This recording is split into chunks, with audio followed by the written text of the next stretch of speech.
Today on Big Red's Cooking, garlic scape pesto.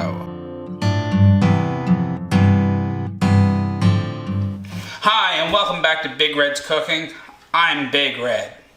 So this is actually my third video in a three-part series all around garlic scapes. Now, in my very first video, I made a pita and tortilla chip seasoned with a garlic scape oil. In my second video, I made a garlic scape hummus, which I actually used those pitas and tortilla chips to be able to eat that hummus with. And in this one, I'm going to be making a pesto. And this pesto is a fantastic sauce, which we can use for so many different things. Now, if you haven't watched the other videos, you might be wondering what a garlic scape is. And I've got this beautiful bag of garlic scapes here. Now, I was given these by Ken Mead. Ken's actually a cousin of mine. He has a farm down in Kippens called Haycock Farms. He produces fantastic stuff, and I'm lucky. I'm a benefit of it. He gives me greens and vegetables all the time. He does amazing stuff. So keep an eye out for him, and I don't mind giving him a little bit of a shameless plug. But the scape itself, it's the green part that grows up above the garlic. So you've probably heard garlic referred to as a bulb before. I need a bulb of garlic. So it is an actual bulb, and just like a tulip bulb or an onion bulb, it grows down below the ground, and the scape is the green part. So this is what they look like. And they grow up above the ground, and they can be harvested and eaten themselves. And I just think they're an absolutely fantastic ingredient that a lot of people are not aware of.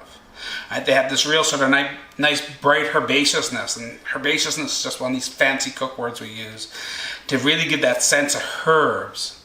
And I find the easiest way to describe them is almost like imagining parsley and garlic grown together. So it's got that real nice bright green flavor, that real freshness that we look for in our food, but it's definitely got all that garlic flavor as well.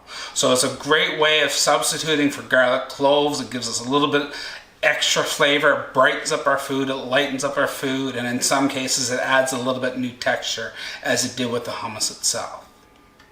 So what we're going to do is we're going to shift over to our workbench and we'll get our pesto made.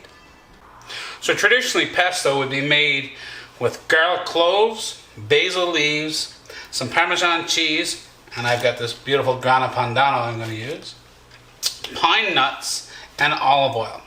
Now, I don't have any pine nuts, so I'm actually going to be using some pecans or pecans for my friends down the south.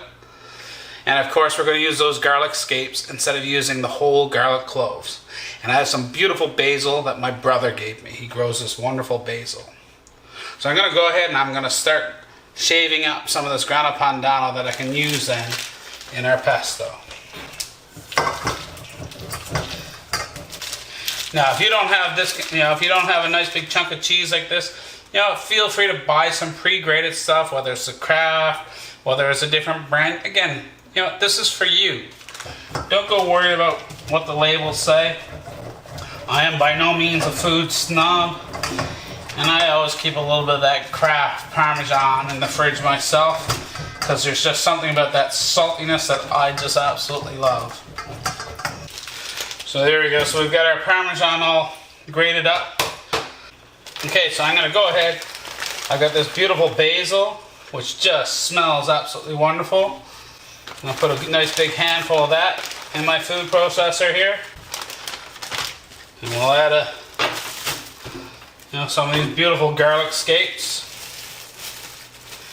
Now, one thing I'll suggest, and I had this issue, I was making some of this earlier, because the scapes themselves tend to be curly, and what can happen is they get wrapped around the center of the food processor. So I always make sure I just try as best as possible not get the curls wrapped around the center post. And then we'll go ahead, we'll add our Parmesan cheese right in on top of that.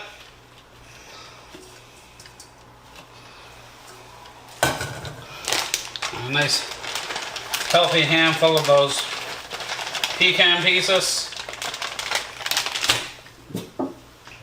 and then we've got our olive oil here.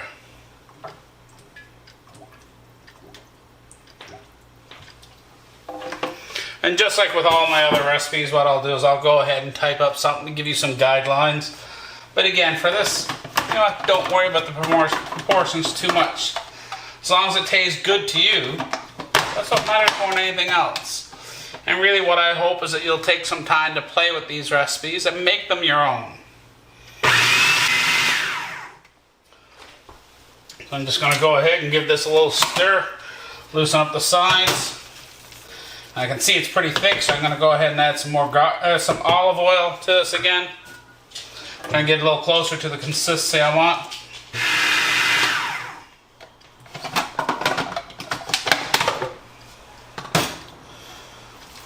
And we'll just get this little scraper on the side. Oh, that smells so wonderful. Give this one last little blast there. Let's go ahead and give this a little taste, why don't we?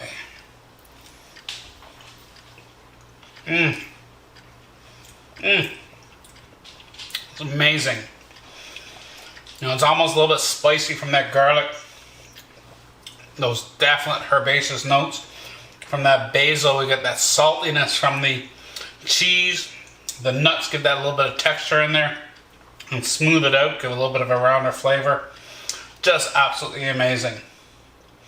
So there's so much that we can do with this. I love to take it and use it with pasta, obviously, and that's one of its more traditional uses. You know, you can just boil your favorite pasta, and just before it's done, take a spoonful of this, throw it in a skillet, heat it up, and toss your pasta with it. Fantastic, just like that. I've used this as a pizza sauce before, and go ahead and spread it down the crust rather than tomato sauce. It works great on top of chicken, say for example, if you want to roast that chicken out. There is actually so much you can do with this. So I'm going to go ahead and I'm going to put this away, and we'll do some future videos with this pesto. But for now, I'm going to have another spoonful. So good. So as you can see, there really isn't too much to making this pesto. You know, it's just a handful of ingredients, and it's a fantastic sauce that can be used for so much. Right? Now you can see from this picture that I'm highlighting here right now, what I actually did was I made a spaghetti, which I tossed with that pesto. I actually even took the chicken breast and I rubbed it down with that pesto and I grilled it, which is what I then sliced on top. And I used that exact same pesto to be able to make a garlic bread for myself.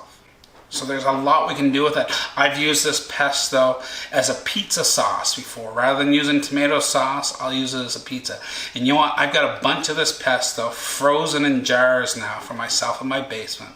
And I will do more cooking with this pesto throughout the year. So you'll see other videos where I'm featuring this garlic scape pesto. So as always, if you've enjoyed this video, I'm really going to ask you to hit that subscribe button. It's really important. I'm trying to build up that subscription base. Hit like on this video. Please share it with your friends. Show other people about it. Things like that.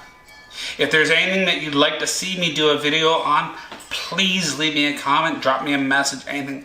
Most of my videos these days are being done because people have asked me to do something specific, because I really do want to help people be able to make better food at home. There's so much that we're buying in the stores that we can actually make ourselves, and there's a huge sense of satisfaction, and it will taste better than anything you've bought when you make it yourself. So thank you for joining me. Hope to see you back. I really do hope you're enjoying some great food, and I hope you have a great day. Bye for now.